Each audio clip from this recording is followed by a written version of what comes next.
All right, you guys. So we back here in another episode here of Canna Vibe. Your main host Chino. Welcome to everybody's favorite 420 podcast. We got today the whole crew of the Illinois Consumption Act. So welcome, ladies and gents. And yeah, so we got here today is Nathan, Maddie, and Depeche. So guys, before we even get deep in today's episode, just let the audience know a little bit about you guys. Sure, I'll start. My name's Nathan. I'm the president and co-founder of the Illinois Cannabis Consumption Association. We founded this because, well, we want places to smoke, I think, and there's a lot of reasons for that. There's a lot of consumer interest. There's a lot of business owners who are interested in starting this, and there are also people who are needing this. There's people who can't smoke in their own place. There are medical patients who can't use their own medicine. So we're really fighting for everybody here, and I come from a political background. I also come from a science background. That's kind of like where I'm kind of approach cannabis and policy and all that. And I'll pass it on to Maddie. Yeah, and I'm Maddie Scanlon, and I run High Focus Media, and we started doing cannabis events, and way too many people were showing up. We could not believe how many people were trying to fit on the sesh bus because it's one of the only few places you could sesh at the time. So we're really grateful to now have this bill up that would expand the consumption scene. We don't want everyone to have to be cramming into small spaces or hiding on the street or going in their car. So that's what this bill aims to do. And the Illinois Cannabis Consumption Association is really grateful for all the people who have reached out and helped us so far. But we're really now in that mode of let's see this to the end. So honestly, I know you asked me, oh, what other things do you do? But sometimes it feels like I'm just weed. Like we really leaned all the way in and we throw the events, we make the content, and now we lobby. So we're in the weeds of weeds for sure. For sure. What about you, my guy? Hey Chino, thanks for having us on. My name is Dipesh Sharma, co-founder of Illinois Cannabis Consumption Association, acting as the vice president here. I'm a small business owner as well. I have a brand called Smoker's Glass, so a few of my Chicago natives know the brand. And I mean, we came across, this consumption task, I guess.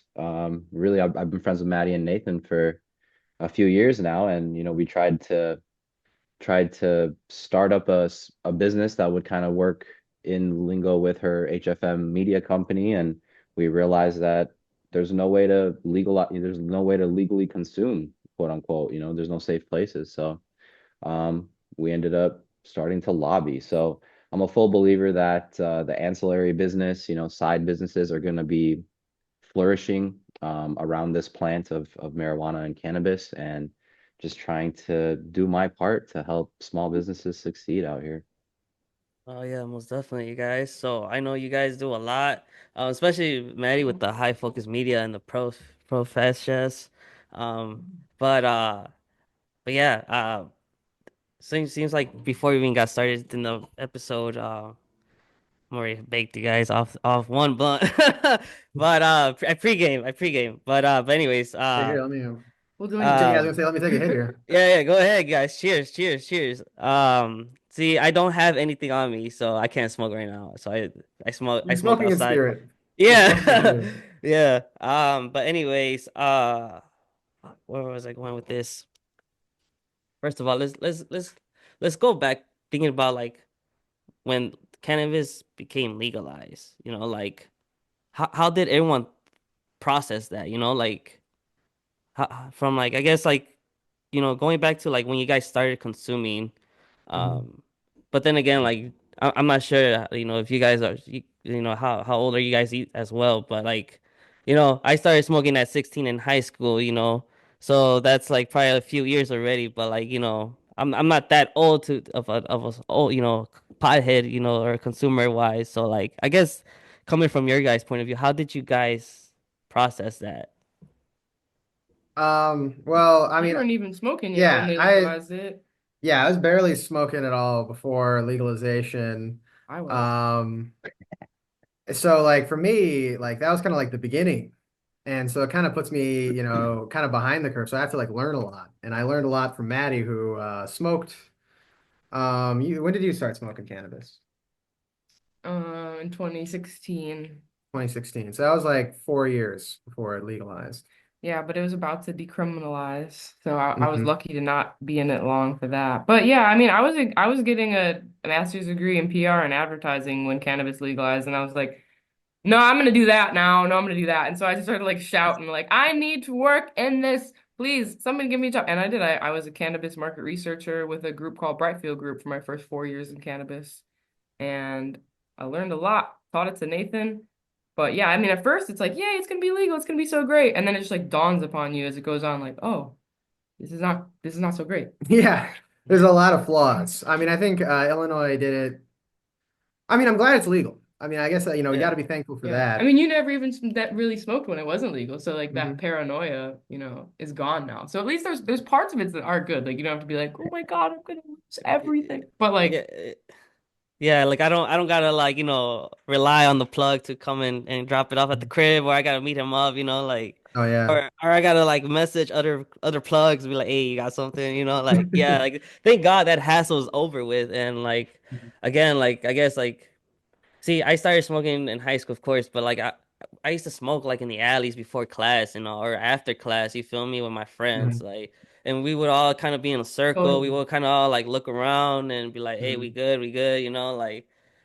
So Yeah. I love that moment because it's like you had a good time, like. But then again, it's like fuck, we're not trying to get caught. You feel me?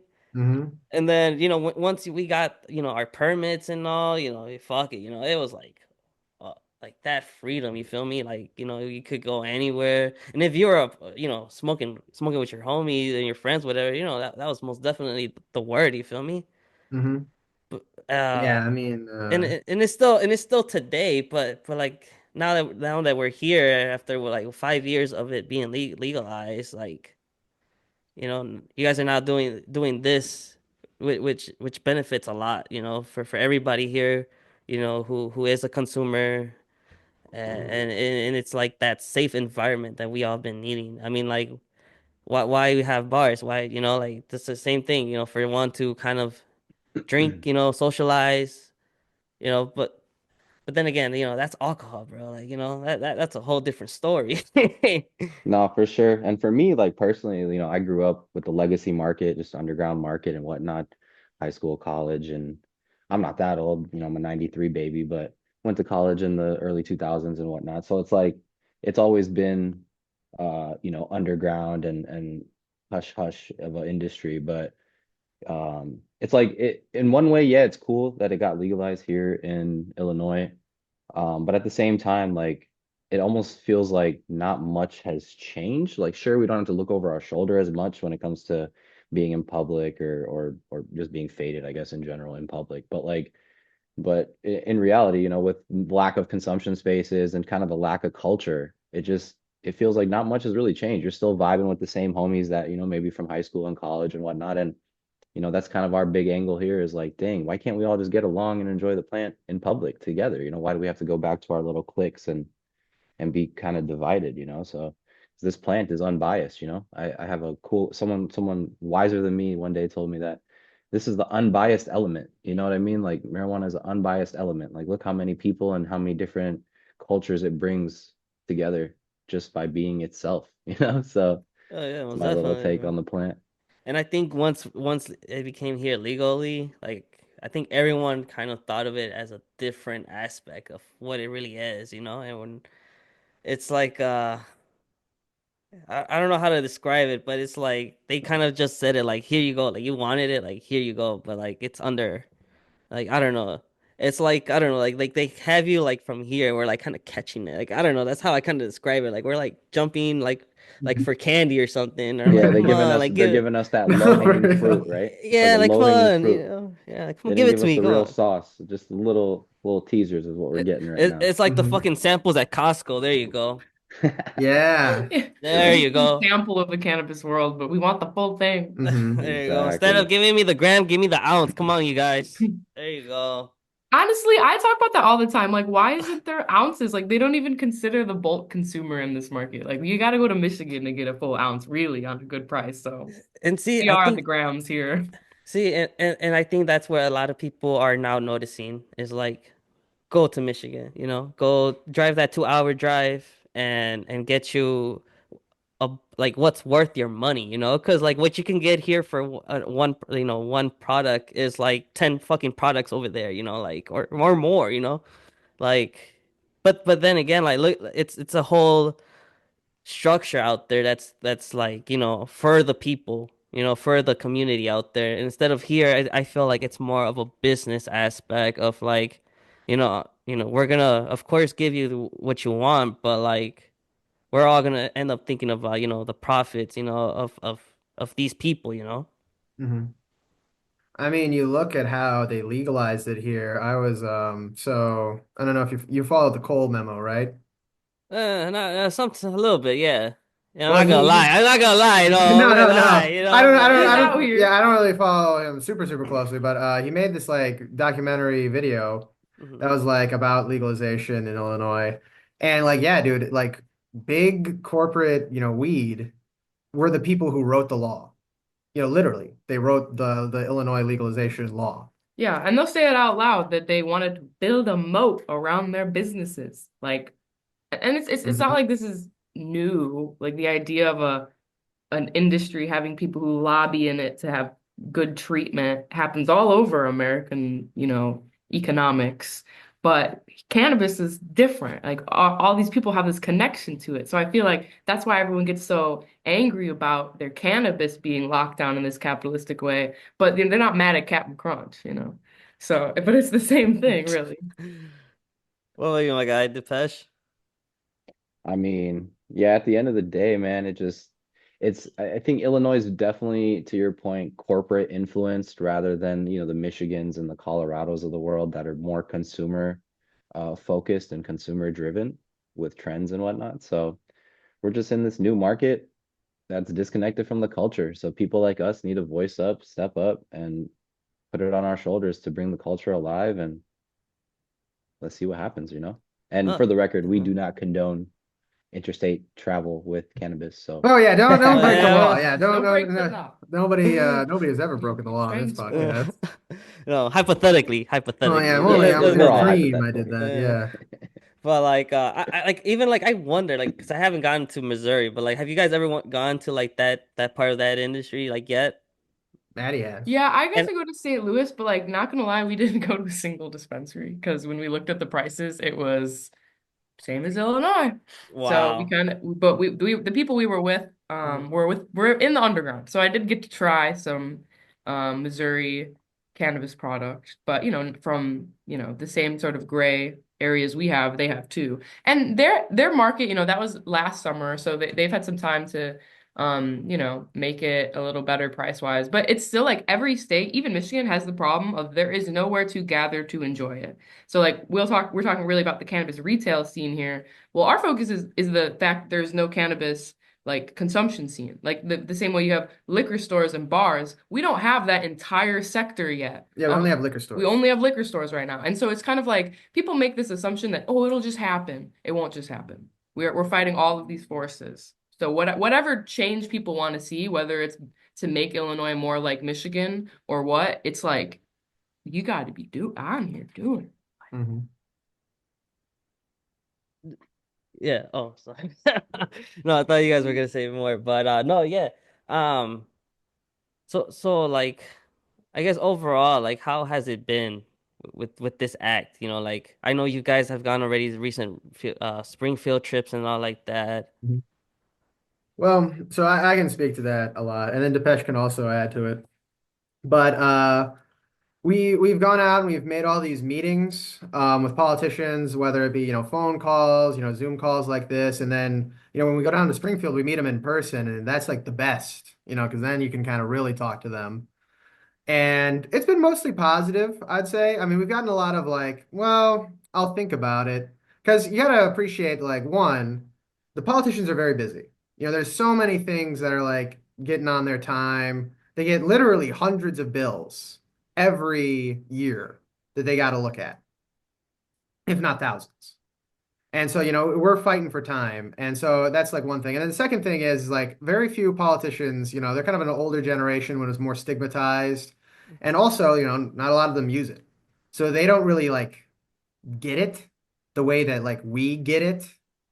Like we were talking before, when we were talking, and it's kind of like, come on, man. Like, dude, just like give it to me. Like we already do this. There's million plus people in this state who smoke weed. Like just let us, do what we're already doing. But they're not participating in that. They don't see that. They don't know that. Mhm. But So I'd say, like, we've is we've gotten supporters, and I is think there's there a lot of optimism. is there anybody out there who actually does consume like us, like in Oh yeah. Springfield? Like we're not name dropping, but like, dude, are those is there a good amount, or is there like just like not really? I wouldn't say there's a good amount, but there's definitely a few out there, that are just They regular straight up ask us people. for it.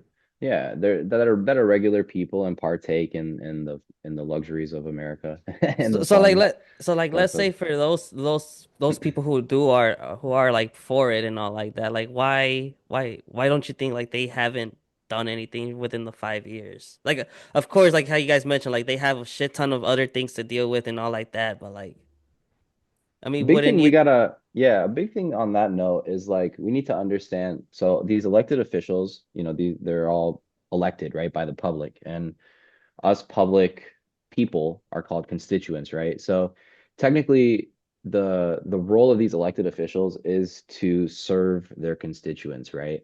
And just like us three that started this organization, I mean, if there's nobody voicing a concern to a legislator, to Nathan's point, yeah, legislators get over 3,000 bills a year across their desk. That's an average of 10 a day, and not even including business days and days off and holidays. So it's just like there's always new stuff that there's problems that they're dealing with every single day, coming from, Section 8 housing to the water treatment centers to grocery shopping bags are plastic or paper. Like, you know what I mean? Like there's so many bigger issues out there. And again, like if they're not that invested in the culture, you know what I mean? And sure, they're the casual cannabis user. At the end of the day, like if they're not hearing from their people, there's just not a much that they can professionally do. Even if they personally indulge, they're just professionally, they can't take that initiative unless the public makes some type of noise or give some attention to this Yeah, topic, to absolutely. any And I was topic. gonna say that, when we talk to them, they'll say, "Oh, I haven't heard anything about this, like for or against. This is like it's kind of like brand new, the idea of a cannabis lounge, or like if it's not like maybe brand new, like they've like thought of it conceptually, but they've never like seriously like thought about it, and like how they like have a role in it. So yeah, like to Depesh's point, like people got to speak up for this if they want it to happen. And then like within like I guess the community and wise, like how have you guys seen the voice? Have you seen the voice getting louder and stuff like that? I mean, yeah, we just did a live on Monday, and we got a bunch of people to come on and email their representatives. I mean, we're going to be doing at all of our HFM events. We're going to start doing activations, get people to. And Maddie, I mean, you can talk. There's people want to consume in public. Like, you can talk to that. Yeah, I mean, it's just a matter of activating them. Like we know they want this, but like there's a lot of it feels intimidating to tell your elected official anything, especially something about cannabis. So, yeah, we're just trying to make it as easy as possible with the script we've written and some of the content we've made on our website, consumptionact.com. So people who want to make their voice heard have an easy route to know how. And we're even open to meeting with people. I've been coordinating a lot of one-on-one chats, talking to people who want to send out messages, but just need that little extra like handhold reassurance because it's the first time they've ever done it seriously. So we're just really excited to see the 6,000 or so people who sessioned with us in the last 2 years, really make their voice heard and make this happen. Got you guys. So and so let's just get now deep into like the bill wise here. Hold on. Mhm. You know what? And like so I was briefly looking through it. I haven't really gotten the chance to sit down and think everything, but for sure the summary I did read, but let me share it with you guys.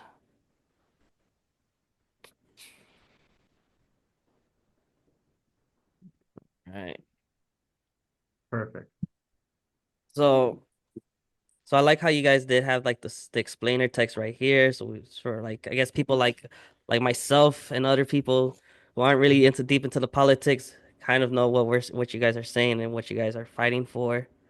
Um, But what I really did wanted to get deep into would be is this bottom part. Hmm. Um, one one would be the event trade-in, but as well the tobacco, the home rule, and let's Yeah. start with the home rule for sure. Yeah, so that's like a really kind of like standardized thing that just basically says that local governments have to follow this. So like that is like a lot of our bill actually came from other writings and just kind of making sure that it was like the best version it could be possible, looking from other states and looking from other things that had been written. Because, not gonna lie, some of the previous consumption bills that have been up in Illinois would have really like screwed up with everything we were doing here. So we really just took the best of everything. And so yeah, basically our bill is saying municipalities Mhm. consumption is for you to zone. Here are some guidelines. You got to follow them. You can't just go off the cuff and do whatever you want. But also, it doesn't necessarily force them to zone it. It's the same way of there's still places with no alcohol in Kentucky. You know what I mean? So, I mean, every place is going to have what it is. I mean, there's towns that don't even have bars in Illinois and like don't Yeah. allow liquor sales in them. So like and they don't have any dispensaries either. So there's gonna be towns that have like no cannabis lounge, but there's gonna be ones that have like 20. Yeah. And then the very end is the amendment to the Smoke-Free Illinois Act. So we're really just honing in on what we're changing here is not the CRTA. It's not the Cannabis Regulation and Tax Act. It's the Smoke-Free Illinois Act.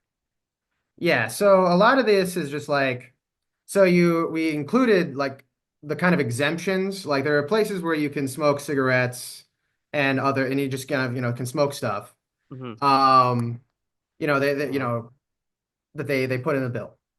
I remember you mentioned like the trade shows. Yeah. Maybe Depeche can talk a little bit more about that, but I know that at the Stevens Convention Center, there's a couple of popular tobacco trade shows, and so they just kind of wanted to like keep being allowed to like smoke there because they want to smoke. Yeah, like you can see the lobbying that happened in the Smoke Free Illinois Act. So we're just trying to have our own carve out for cannabis. Yeah, so yeah. What about you with the pleasure? You gonna go deep into the In regards to trade-in? the trade show, you mean? I mean, in regards to the convention center? Yeah. Yeah, I mean, to be honest, I mean that existed before we, came together as an organization. So for us, we put that language together just to mirror what's already existing. What we learned is cannabis is already such a like stigma that legislators don't want to touch, right? So for us to come in and to like create brand new language and brand new dialogue is already an uphill battle. So what we realize is like, hey, we use as much framework that is logically possible for us and our members and just the people that we represent, and try to keep that flow going, give us an advantage going into these conversations. Excuse me, Hmm. but yeah, when it comes to the convention center alone, yeah, I have no idea why that was even put in there. We just mirrored whatever was already existing language that was in place. So So like I guess for these like trade-in shows, like for example, like would this kind of allow like for these events to host like some consumption allowance or like oh, a lounge absolutely. within or like within the like inside the convention, then you would be able to consume if it was allowed. Yeah, so according to the way that statute currently has writ is law. Like it's apparently allowed to consume as long as there are tobacco industry businesses taking place in that at that convention center. So again, this is just an exemption to the Smoke-Free Illinois Act for tobacco businesses to partake in cannabis consumption. Now, if our once our bill passes, we actually open the doors a little bit to more of an over-encompassing type of use. So now we could get a special permit for just cannabis brands rather than, why is there tobacco brands having a cannabis consumption section? Like there was a little bit of, again, like that language existed there that didn't really make a lot of sense to us. But what we realized was since it was already there and it was sort of an open door that we don't know where it really led to, because have we even seen that actually take place in Illinois?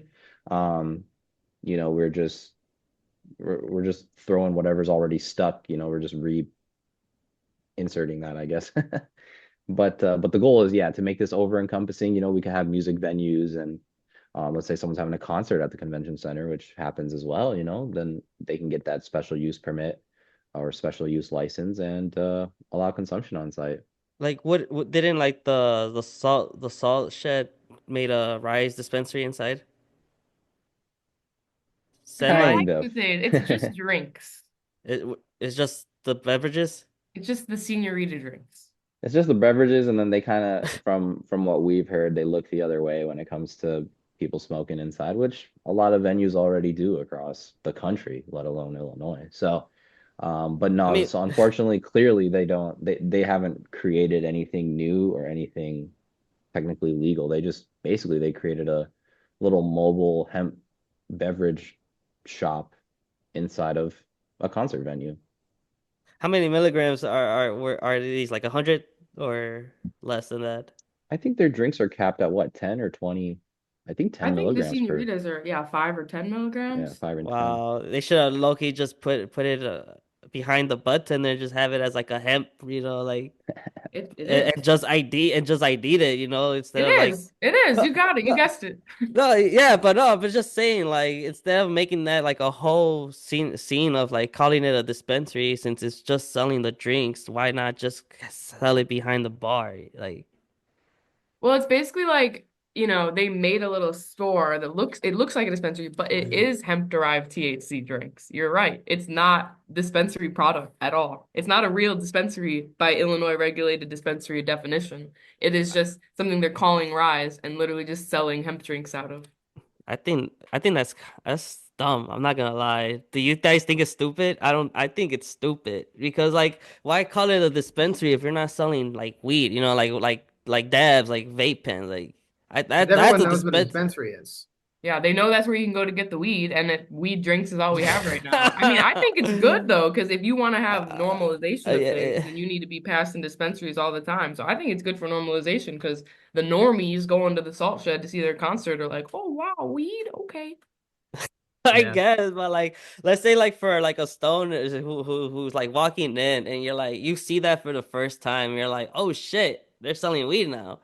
And then once you walk in and be like, oh, we just got drinks. I feel like that's where they get you. Be like, Hmm. like fuck, Oh yeah, I know what you mean. like that. But at the end, I think like in general, the public is gonna find a way like to smoke. Like to a concert, to anything that they think it's gonna be a vibe to. You feel me? Like, cause Yeah. I mean that's so far that's what the culture has been. I mean, so far until like what you guys are not doing, and hopefully it gets to that point where yeah, we can all walk into any nearby lounge or whatever with your own stuff and just smoke, and socialize with people. Mhm. Because it's not just the events where people take the advantage of, or it's not just like hanging out with your own with the same crew again, which there's nothing wrong to it, but like Mhm. again, like I think there's a point where you've met people and you're like, fuck, I won't have to see them until like this next event, like, because Right, I right. don't Mhm. know, for some reason, I guess it's hard time to find a time for you guys to come together, whatever. But then like if you guys have a place where you guys can be like, oh, now there's a lounge or whatever, why not? Like, Mhm. I mean, it's having that safe place, that's the big elephant in the room, right? The room that doesn't exist technically, but it's like people don't have a safe place to get together, and that's an issue. And yeah, you get a big concert like at Bridgeview, you got that SeatGeek Stadium or whatever it's called, and mhm. all these big, concert venues and whatnot. But when it comes to more intimate settings, you just never know because like low key, people are used to the legacy market before 2020, where you had to be careful with the bag in your pocket and you might get stuck up real quick. Anything can happen, right? So you got to look over your shoulder, whether it's the cops or whether it's, the ops, but it's just like you just never know, right? And I mean, Chicago, we definitely have a lot of different cliques and definitely a lot of different communities out here. So it's really hard for people to get out of that mindset of like, hey, I'm safe to just vibe out with these strangers, and what we realize is what we got to do is create these safe places and hopefully the vibe can continue and grow. Most definitely. And I think going back to like to the trade-in part shows like for example, because I went to NECAN last year, and I remember like for example, one of the vendors were selling out like pre-roll blunt and shit like that, like towards the end of the event and stuff on day two. Uh, and like I felt like that could have been like a good event where like if they had the like the act that we get you guys are doing now like would have been a great thing for them to like have like a consumption lounge or whatever like outside or on the side whatever because Mhm. again like it's a it's like a business expo, you know, where we you got to see a lot of brands, but again all you see is like their packaging and all, like, you know, like you barely got to see any plants out there, although you did there were plants out there, but like you know what I mean, like, you know, that Mhm. experience of what I guess one wants, you know. Mhm. No, for sure, man. I moved out to Cali after college in 2016, and they had something called the High Times Festival. And I swear, like, this was out in San Bernardino. It was like 110 degrees outside. It was freaking hot, dude. And dude, I do not recommend taking dabs when it's super hot outside, because that is a way to have a bad experience. But anyways, back to square one. So yeah, so the dope ass concert venue, tens of thousands of people just outside chilling, vibing, and it's like it was so crazy just seeing the booths with like cannabis products just all over the counter. Like, I mean, yeah, were all of them legit? I don't know, but at the end of the day, like there were sheriffs out there on site, you know what I mean? Like they got the zoning permission from the San Bernardino County NOS Event Center. So like, it was awesome vibe to see, and it was like that was at the precipice of legalization in California, and it's like we're 5 years past legalization here in Illinois. And we've never, like you're saying, we've never had an event where people just have products out in the open unless it's, underground events. And Well, unfortunately, we had that's one just kind of. Remember Keefe Canna? they didn't have they have products just on the counter I mean, yeah, and there's their people show. selling stuff in the THCA field. I mean, we're at this interesting Well, intersection now well, where, What's yeah, places like THCA? West Peoria that's can that's like hemp though. Yeah. risk-free do this stuff. But like, yeah, you can't have that in but Chicago. That can't but happen here. but the idiots of the government don't understand that hemp and cannabis is the same thing. Yeah. Well, yeah, to some degree, Literally. I believe No, I know what I you're like to saying. believe Yeah. I like to believe that honestly, like Mitch McConnell, if I watched his testimony before when he brought this hemp farm bill up to Congress, and it was a bipartisan bill, and they knew what they were doing. The federal government knew what they were doing. So when people come out and talk about, oh, this loophole that legalized all this, it's like, well, you got to remember, man, Pritzker and his team technically created a federally illegal industry that is now considered the legal marijuana industry. But in reality, according to the federal government, old boy Trump doesn't recognize marijuana as a legitimate industry. So, but old boy Trump legalized the hemp. So I mean, they knew what they were doing. You know what I'm saying? Like the only states where we have this hemp versus cannabis, hemp versus marijuana issue is the blue states that legalized marijuana. But the red states, they're totally cool with hemp. And I've heard Tennessee, They're you could go to banning hemp Nashville. in They those try. They states. they try. I mean, yeah. But I, like, I would disagree on that. To some extent, but what I'm saying is that we definitely can't go to the notion that the legislators had no idea what was going on because they're very educated and most of them are attorneys by trade. So they knew what they were doing. This is a R&D period of a market, for cannabis in general. So, the government's just trying to figure out how to tax this thing and collect revenue. They don't care if the people do it or not because no matter what, they're either locking people up for this plant and making money on it, or they're selling it at a retail store and collecting tax on it. But no matter what, the government's just trying to make money on this. So we got to recognize that. That's a shame though, because like it's crazy how you're saying it like that, and yeah, you got so many people still walking into dispensaries happy with what they're getting taxed up the ass. Like that's crazy. For See, low quality product too. for dry, low quality product.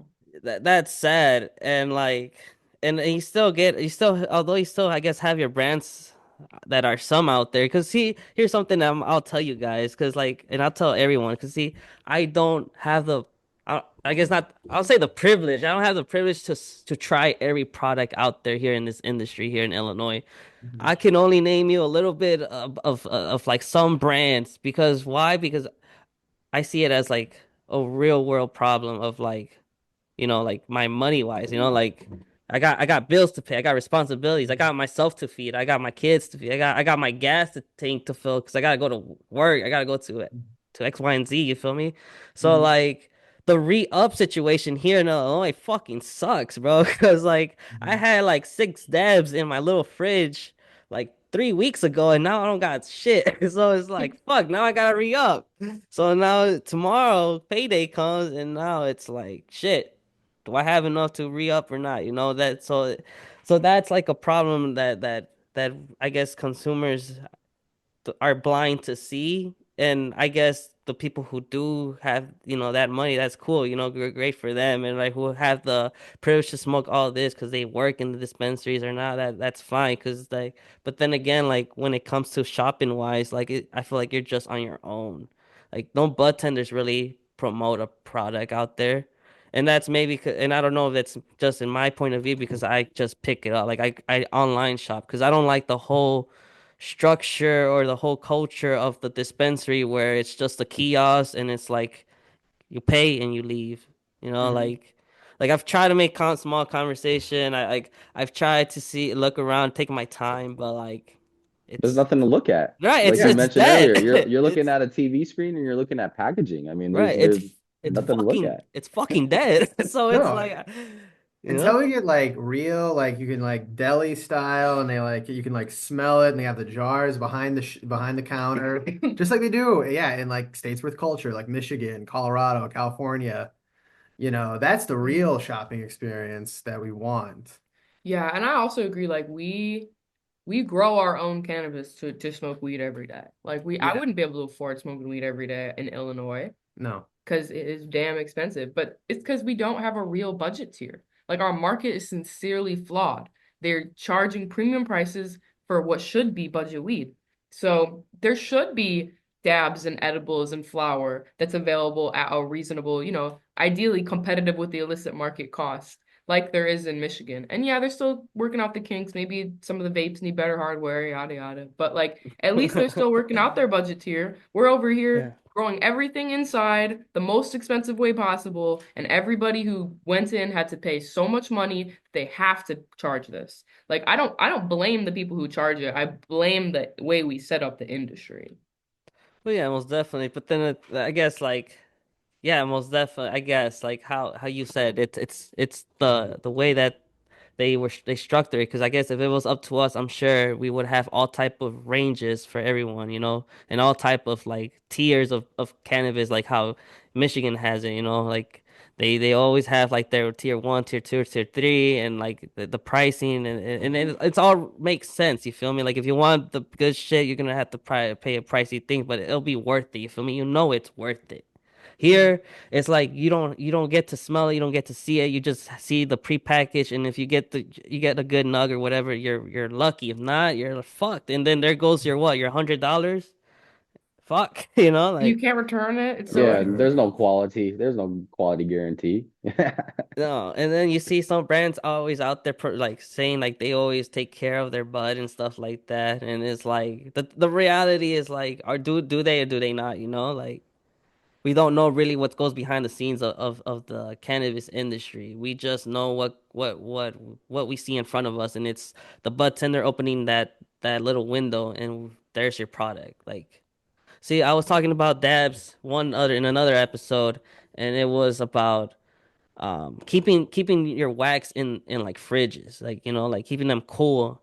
And like I was wondering, like here in Illinois, like do they just have it here in room temperature, or do they have it stored in like a cool area? But like in reality, and I feel like it's just in the cool in the room temperature, because like I feel like you can see it, like you can see it when you A open it. 100%. Yes, it's in room temperature. Yes. There's no, yeah, I mean, I mean, the ones that do have fridges, it's like revolutionary. It's It's like they because get of there, you can't even get a cold drink out of these dispensaries. Like you can't even get a cold 5 milligram drink to crack open. Like, well, and some do have fridges, but most of them do not. You're totally right. And that's like part of the I don't even think that allows it. They have to like move the fridge every day. Or like they'd have to take everything out of one fridge and put it into another fridge. Like the way that they make these rules happen just make optimal, procedure for actual cannabis really difficult. That's ridiculous. They're Yeah. really making it hard for one to get weed, although it's Yeah. legal. That's sad. I mean, they make them count every product every day in every dispensary. Like, do they make the liquor stores do that? So it's just like we hope to get to a world where we're not in overregulation land, where we can still keep people safe and, Mhm. the state can make its money. We And believe that's possible. It's just like some of these, especially because like why can't they do this? Why can't they have these fridges? Is because the vault requirements in these dispensaries Yeah, that's what are I'm, yeah. so freaking restrictive. And it's just, I mean, it just kills the chance for selling cold drink. And like who's benefiting here? Like Yeah. sometimes Who wins? like why are we doing this? It's almost like self-destructive. It's just so frustrating. Like it's just so pointless, all these rules. yeah, it really is. It's a lot of roadblocks to this, man. You can't really just vibe once we lit up.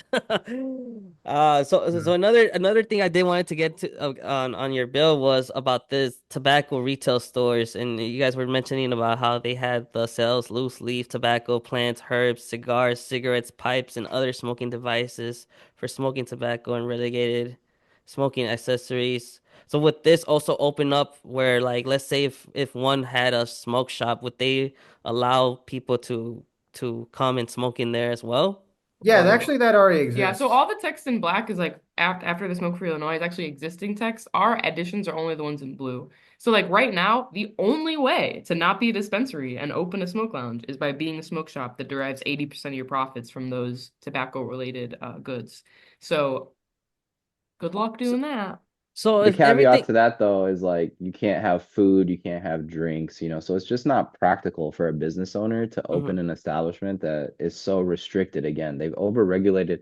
It's like in that fine print. So to be clear, that 80% tobacco rule actually existed before we made any changes to our bill or proposed our bill. That Mhm. already existed in the Smoke Free Illinois Act prior to 2020. So S- we just yeah, we again just reiterated, what's already existing language, but in practice, yeah, that it doesn't really make sense to open a business that you can't if you can't.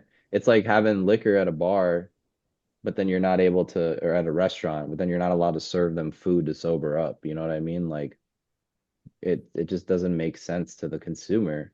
s- But so like if so so what I'm trying to just understand this, and it's like so if everything here that's black and white is already like you people can do it, right? People mhm. can do all this. So then why hasn't this been done? Is it because th they're not allowed to let people consume cannabis? Yeah, I mean, Well, that That language there um, is all that's there, So if you're a municipality trying to zone this, that's not enough information to know how to properly do it. That becomes a barrier too. Just saying like, oh well, if you're a freestanding building that sells tobacco, you can smoke weed here. That makes no sense. So we're just trying to make something that actually makes business sense. So to add a little more context to that as well, it's like, so think of it, you have a smoke shop, you open it up and you find, let's say you find out, okay, cool, I could have cannabis consumption, right? The how this would happen is you need to go get a special use ordinance or a special use zoning permission from your city, okay, from the municipality. When me and Maddie actually experienced this a few years ago, was where we found a location, we thought it's going to work and everything. And when we go to the city level and explain this to them and explain the law and help them understand, they say, well, we've actually never zoned this type of business before. So we have no precedent, no existing codes to reference. So the only thing that we can reference is the state legislation, the state law, right, as it currently sits. And the disconnect here is that there's not much context in the state law. So there's, the cities are just left in the dark of how to interpret this. And without proper, I guess, advocacy or just, political like understanding, like they don't, they have no real framework to keep it moving forward. And they're just, since they're in the dark, they're going to say, well, it's a little too confusing. We won't be able to allow this type of use, but we will allow your retail sales. So it's like, even though in theory on paper it sounds great, in practice it's very difficult to execute. I hope that Damn. helped a little bit, Chino. I, it's because I'm a little baked. That's why. But my thing is like, okay, so like let's go back to this example. So like let's say I have the smoke shop right now. Like let's say Hmm. right now, and you guys come over and purchase some blunts and cones, whatever, and I say you guys are free to stuff, roll, smoke, No, and that no, cannot happen then. that can't happen because they have to Be, get permission from the city to do that. They have to have a yeah, separate, they got to have a separate zone yeah. of their property, of their building Well, that really, right now allows. there is no specificness of it. Like there is no thing that says it has to be a specific zone. Like it's just like It's like you nothing. can if you can have cannabis consumption if you do this, and there's no okay, what else? What else about it? How can we do it? So yeah, and the cities that's the problem is and also Mhm. like a city likes to, nobody wants to be the first one. That's also like who's going to be the first one to do this? Like there has to be some precedent. So having this like statewide movement, now we got some clearance. Like hopefully it just gives cities that empowerment So to actually do it. So then you guys are this is where you guys come in and this is where you guys are kind of like writing out the zones for these businesses to kind of get that so they can now say to these people, you guys are free to come and do it. Exactly. Yeah, we're opening the Got door at it. the state level. We're opening the door at the state level. Now the Uh-huh. cities can be more comfortable to hear these businesses out on how they're going to get these businesses operational, and then finally they'll allow this use. But that is a So common pushback we've gotten on social media a few times and in person for me. It was like, oh well, don't we already have these like in the dispensary lounges and can't you do it in a smoke shop? Hmm. So it's good that we're, clarifying that like, yeah, but it's very hard. Yeah. No, most definitely. So yeah, so I'm sure if anyone's stoned by now, they would kind of understand it now. We kind of went really like one basic terms here. It was needed, yeah. Yeah, no, but that yeah. Well, I really do hope that this pulls through, my guys and gal. But so how far? So I know you guys are how far in the process of this are you guys in? So you guys wrote already the bill and all. You guys took it to Springfield. What's next? Well, right now, we got to get it to a committee. So, like, the first step is it's introduced into the legislature, which we've done, and we've gotten support for it. Now there's like these committees, and it's got to pass through a committee before it goes to the big chamber as a whole. So that's our next step. And so we're working on that. But we're also like, you do both at the same time. You build your support up from all these politicians while you kind of have to get it through all these little pathways in the legislature. And then so really our hard deadline is the end of May. But we, got to keep building momentum. March is really important for us. April is going to be really important for us. You can't just be doing nothing. So, Yeah, so every day we're trying to get more people to reach out to their own reps because they, again, we need to bring attention to our issue. So if you're even going to uh, get it out of a committee, those people on the committee need to know it's an issue. So that's kind of been our goal is finding people all over the state who care about this and are willing to reach out and say, "Hey, I care about this. Please do it." Because yeah, we're just three people. So we need yeah, all we of need yours. more help. Yeah, for sure. We need. Have your state reps, well, legislators like gotten back to you guys? Yeah, I mean, we've gotten a ton of feedback. He's taking calls like near Yeah, daily. yeah, I was gonna say pretty much every day I'm meeting with or having a phone call or something. And how do these meetings go? If you guys want to get detailed into that, like how do these meetings go? Like, do you feel like each call there's a process, or do you feel like or they're like holding back, or you're just in like a constant, like there's nothing being done. yeah, so I do the vast majority of these, so I can kind of speak to that. First, I always try and gauge their opinion on cannabis first, just as kind of like to open up the conversation. So that way, one, just kind of get like on their level, like kind of see their point of view on the issue. But also two, it kind of gives you an insight as to like where the conversation ought to go. Like if they're like somebody who's like really concerned about like medical patients, like maybe you start talking about like access for like medical patients to use their medicine, or maybe if they're, like, oh, I'm kind of a more business oriented person, you can talk about business opportunities or what have you. And then a lot of the times they're just very curious. They just want to know. They just like literally just want information about like what are you trying to tell me? And so they'll, ask questions about it and I'll explain kind of the details and how it would work. And then, usually it's, yeah, just kind of like answering questions and asking them kind of towards the end, like, would you support this? And, kind of just getting the vibe. A lot of the times, though, it is just kind of like, well, I'll think about it. And, sometimes it's like a positive, oh, yeah, I'm kind of interested. Let me think more about this. Or sometimes it's kind of a negative, like, I don't know about this one. Let me like tell you no over email, kind of a vibe. Mhm. So we've definitely kind of gotten all sorts of reactions, but that's typically how Mhm. they go. And typically these meetings are only 15 to 30 minutes long. Wow. And Yeah, the like, biggest thing is education, we're trying to educate it, and all of these representatives or senators, have a different way, different interest of being educated, right? So to Nathan's point, some of them are business savvy, some of them are more personable. I mean, I've met representatives casually that are dealing with hundreds of issues and they're like, I didn't even know this was a bill. You know what I'm saying? So like the biggest thing is just getting it onto their radar is the priority as of right now. And that's where we ask for, all your listeners and just all the friends in the community to just create engagement. As long as we have any type of engagement, it's good because it's getting the public, I'm sorry, it's getting the legislators to hear this out. Otherwise, again, they live in their own little bubble of reality, and they're already busy with all these other tasks. So it's not gonna get on their radar automatically. Like we've got to be engaging to get it on their radar, and then we'll see what happens. yeah, I feel like a lot of people out here really like to kind of complain about everything here in the industry, but doesn't really do much. So like Exactly. up to you guys now, where you guys, because how you said, like, and Maddie said, like, there's no one wants to be the first one in everything. You feel me? Like they need to, I guess, see some type of example or or like structure.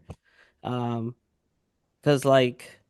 You never know, because then like we can all think of like in a perfect world, but then like into some point of views, it could be like a disaster. You feel me? And like oh, then like if you got these lounges, how are people gonna like I guess sober up? You feel me? But then if you think Sure. about it, like bars is like I mean you have food there, you have like appetizers or something small, like something to keep your stomach, like fueled or something with something, and it's not just pure alcohol there because that's what the liquor store is. I mean, that's the example of the dispensary, vice versa, like, like, but, but I don't know how many of those vibes are you getting that is like good, like the majority of these meetings or like, do Well, they ever get back to you guys after the meeting? Yes. absolutely. Yeah, Okay. the biggest ask for us right now is to commit and co-sponsor to the bill. That's really the only like solid yes that we have to prove that we can prove as of right now because Mhm. politicians are very good at listening to everything, having a nice smile, saying, "Hey, you should go do this, do this, do this, and then I'll catch up with you." And what's crazy, like through this process, I've learned is like they'll give us a pathway towards a dead end, knowing damn well that we can't get some things done, and not just specifically on this consumption matter, but just in general. Like that's kind of how politics works. It's like they'll lead you to the golden road, you know what I'm saying? Wizard of Oz, follow the brick road. And it's like if everything was fine and dandy, it'd be that simple. But like you said, checks and balances, like maybe one legislator is going to talk about over serving and DUIs and stuff, and then they got to have an answer for that, right? So like there is a reason why the government's set up this way, but at the same time, yeah, it's there's no way to really know their commitment until we get engagement, until we get the vote on it. So So then, like for example, let's say for like a consumption lounge opens, like what's their how would they get revenue at that? Like they get the permit and all, but like like where is their profits coming from? Because like I feel like if you guys go into like the food, bringing food, bringing drinks, then that's like a whole nother separate industry that they gotta you know rely on well, and a get big to know. yeah. A big thing that our bill does too is like actually existing businesses can allow this type of use, this type of consumption on premise. So let's say there's a bar already that's existing, or a bowling alley, or a karaoke bar, like they could already be an established business and they're just getting an extra license to allow this said use in a specific zone or whatever the case is going to be, per that city's requirements. But the goal is to just let this be a casually accepted business use But what for about like, existing businesses. But if, yeah, somebody wants to start a so brand new business, yeah. I mean, really it looks like Maddie, you want to chime in, you can go ahead. Oh, sorry. No, I'm sitting in a really uncomfortable chair and I realize it's been an Oh, hour now. So no, for sure. but Well, if a new business wants to start up, I mean, again, it's like I think I said this on another podcast, like I believe in the imagination of the pothead. Like, like people are very creative individuals. There's people that love music, there's people that love art, there's people that love food. I mean, as long as they have community support in their effort, you know what I'm saying? Like adding the little sprinkles on top of being able to smoke cannabis at their venue shouldn't be that daunting of a task. Like it should be pretty casual transition. It's like, oh yeah, we happen to also have a little smoke lounge in the back, So that's really the theory that we're pushing for, the hope that we're pushing for here. But sorry, Maddie, go ahead. You were saying. oh, I was just gonna say that I think even though dispensaries can benefit from this too, because even though they can open lounges now, it's within the CRTA framework, which is very expensive, and everyone in there has to be a badged employee that is supposed to be handling cannabis when even though they might not be. So, there's right now dispensaries in a storefront with a storefront right next to them where they can have that be their lounge where you can come in with the cannabis product you just bought and use their space for food, beverage, or, the idea of having like member fees and things. But this is definitely just the start for us. We do hope for a world of micro dispensing. We don't want to see cannabis only available through one lockdown state channel. So I do agree with you, Tino, that it's weird that we'll say you can open something where you can smoke it, but you can't sell it. But that's just kind of where we are in Illinois and how it's been done before we got here. So we're Hmm. trying to clean up this mess that the state created of actually buying and enjoying cannabis. So like, what? How about like, see, but like, let's just because it just came to my mind right now. But like, what if like, let's say for example, because like I know you mentioned homegrown. We can get deep in a little bit into that too. But what about you, Devesh? Have you homegrown before I get deep into what I'm about to say? Actually, I do have a genetics company, but I have a lot of friends. I got Maddie on the team. We got other friends, that all enjoy the art of growing. So me personally, I Uh, can't even keep my house plants alive. So personally, no, but I'm an advocate for home growing for sure because yeah. there's an art to it. So Oh, gotcha. Okay. So I'm not sure if this is your guys' first time, but it was my first time this past summer growing. And that was what I was just smoking before we started podcasting.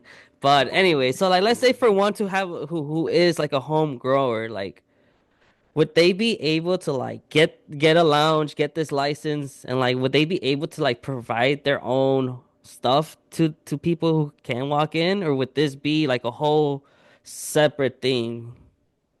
Well, the problem with like I think you're allowed to gift weed for free, but you can't sell weed. Like you Yeah, like can't Okay. get they they clarified the gifting rules to kind of help medical patients not be so like in trouble recently, but it's still like there are people in the state getting in trouble for how much cannabis is grown on five plants. Like the state is not, they do not understand what they did when they said you can grow five plants. And like we recently met someone who's like facing serious charges for growing five plants that were too big and distributing too much of it. And that was not distributing, being able to find money signs behind it. You know what I mean? That was for rosin pressing purposes. He was giving it to people to press. So it's like the framework for home growers is just really meant for personal use. But at the end of the day, there's nothing that prevents you from bringing your own home grow into the lounge to enjoy it. So this is a very like in an ideal world, we would have a caregiver economy like they do in Michigan, where exactly like you're saying, someone should be able to grow their own and provide it in a spot. That's that small batch world that we used to have in Michigan and kind of went away for the rec side. But you got to start somewhere for us. So like the roads are infinite after once you say we can smoke here, it's like, okay, now what else do we advocate for? Because it's about legalizing reality. I agree with you. Right now, there are people who do that. They have places where they go where they bring their homegrown, and everyone's happy and everyone's getting a safe, local, not moved supply. And that, Yeah. what's wrong with that? Because yeah, because I think there's a lot to it when from like growing like small amount of plants to like a fucking big ass building of plants, you feel me? So like I feel like one really takes care of each individual plant than, a whole building because, I'm sure there's a shit ton of plants, like to get to it compared to like five, you feel me?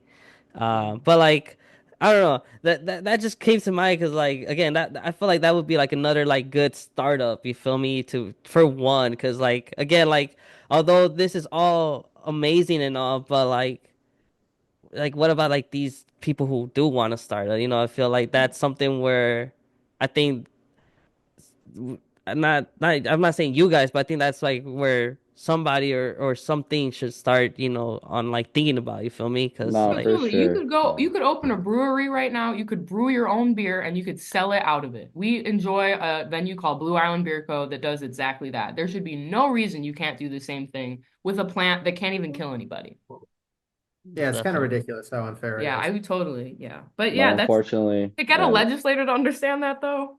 right. Yeah, they think they're So making a deal with the devil. Like, I mean, the idea of like they would be that just freaks them right out. Like, they the love devil's lettuce. the seed to sale model where it's like They're a watching you. camera is on it from the second you pop the seed to the second it's sold. So Um, like, how do we slowly get away from that? yeah, Like, how did I will like probably breaking be that open gray is and what we got to wrinkled do. when we do. Like, that's the next fight I think is Brady Yeah, because it's like such a straitjacket. yeah, Yeah, and no, we enjoy these conversations for sure. And there's so many different ways that the conversation can go. It's just well, it's like the old saying, it's like you can't control the cards you've been dealt. You just got to control how you play them.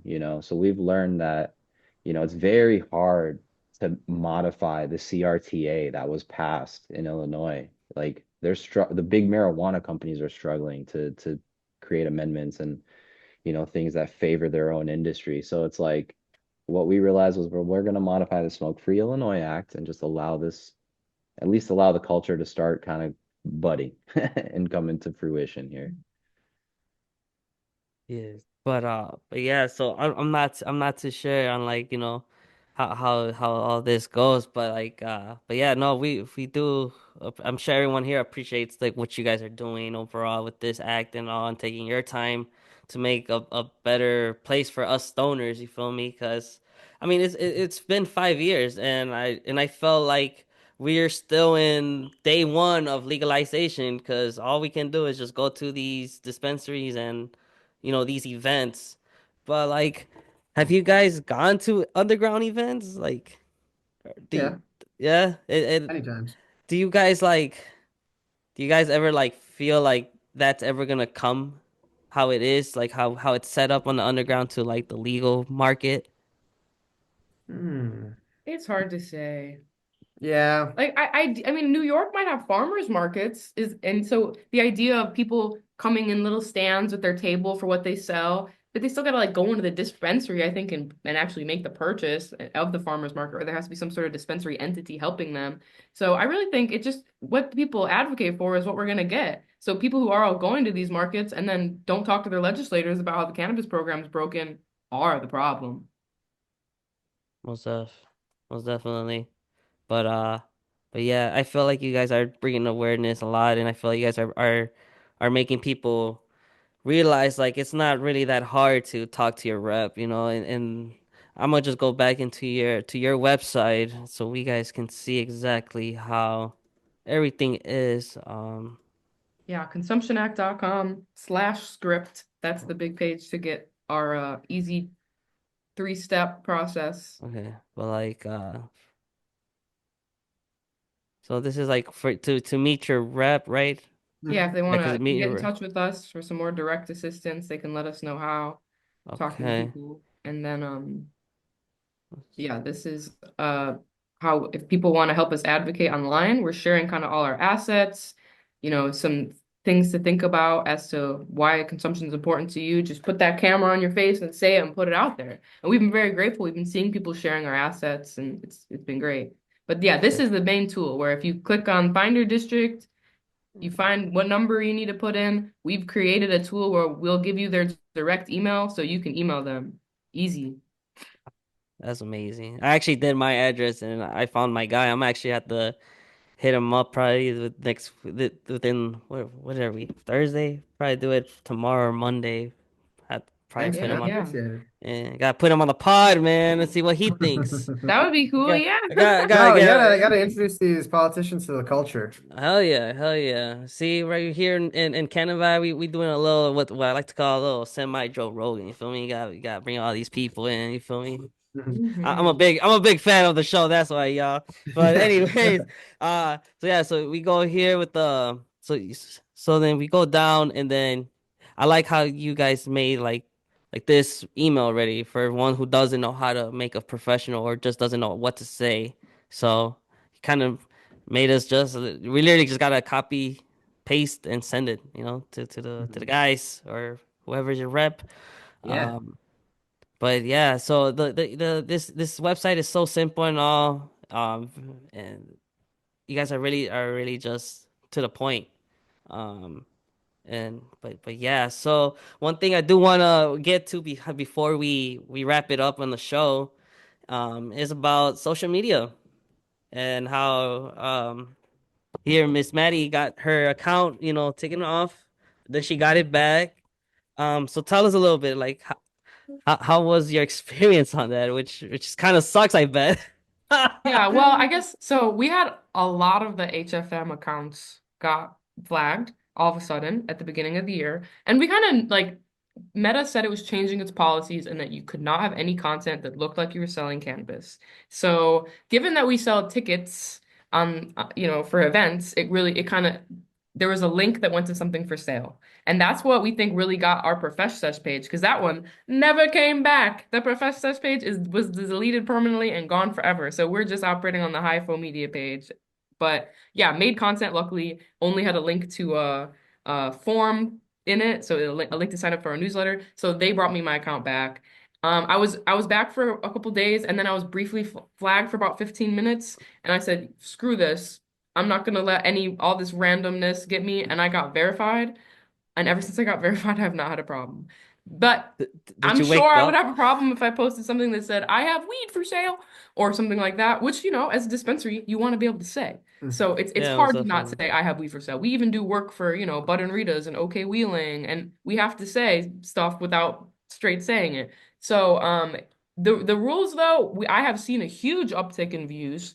Like yesterday, I got one of my most viewed stories ever, 1,100 people viewing a story. And so I definitely think some of those like shadow ban, people believed that was happening, like being suppressed, are lifted a little if you're following the rules.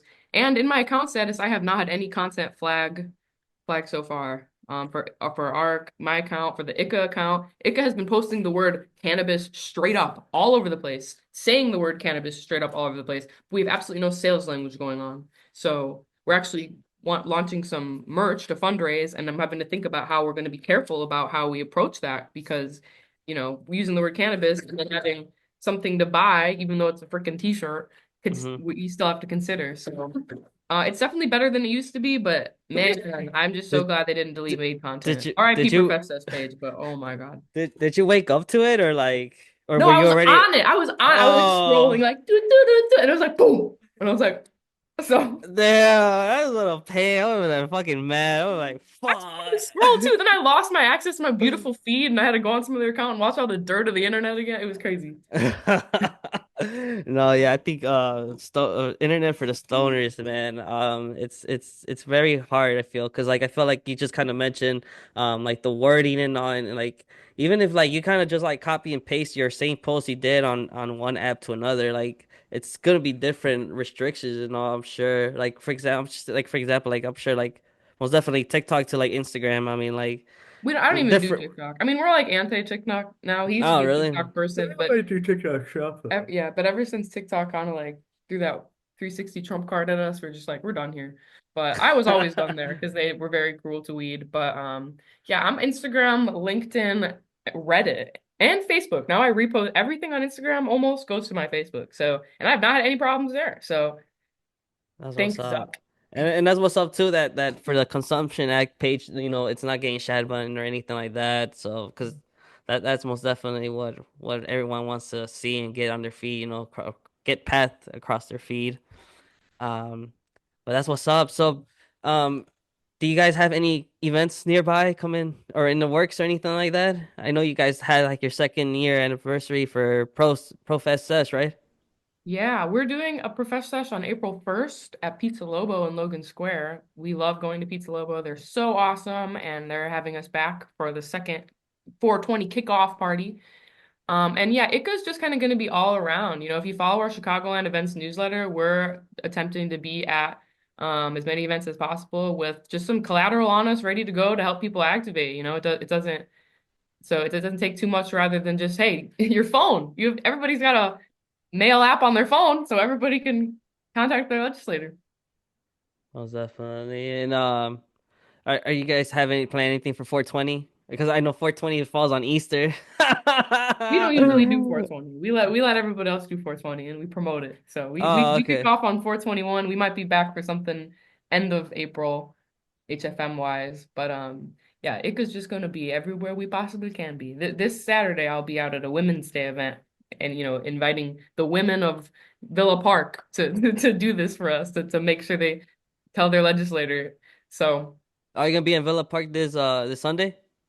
this Saturday for Oh, this International Saturday? Women's Day. So we're just trying to find spots that are there's going to be people in that would directly are smoking that in that moment. So Yeah. hopefully you'd want it to be everywhere else. That's what's up, most definitely. Um, no, yeah, and I feel like as well, like I think for like everyone who's listening out there, in the underground market too. I mean, like these events. I mean, for all these stoners out there, I mean, I feel like sometimes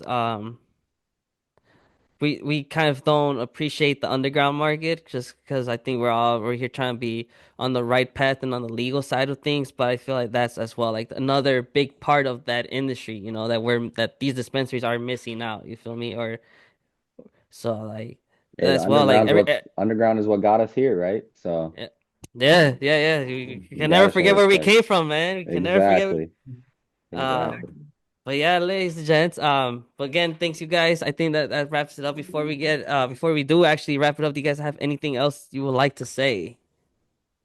Make sure you just go to consumptionact.com/script, and email your representative. That's the biggest thing you as a viewer can do to help support us. You can follow us on Instagram at meet.icca and kind of stay plugged in. But yeah, email your representative. That'll help us a ton. How's Manny, anything for Profesh other than the next event? Do you guys have Yeah, anything yeah. else? Always, tap into the events. If you're not on the events newsletter, it is the link in Made Content's bio. We're putting it out every week, all the events, even not ours, because while we don't have spaces, we'll connect them all in the newsletter. So Mhm. All right, my boy Depeche, anything before we wrap it up? Hey, just thank you for the opportunity. Just anybody who's listening, just please help us make some noise, get this on the radar for the legislators, and we're gonna make consumption happen. So Yeah, it was definitely thanks again for coming, you guys, to the Canna Vibe and vibing with me. As well, if all my listeners out there, don't forget go on their site, go on their page on Instagram, follow them, and yeah, man, let's all get together and let's just make this happen. Let's all just come in and smoke at a smoking lounge and be like, hey, let's link up after work at this spot.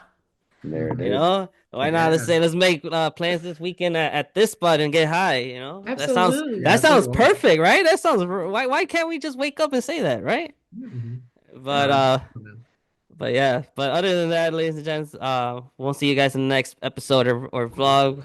You guys are still session. Keep continuing the sesh. And enjoy your day. Enjoy your high. Be safe out there, and take it easy.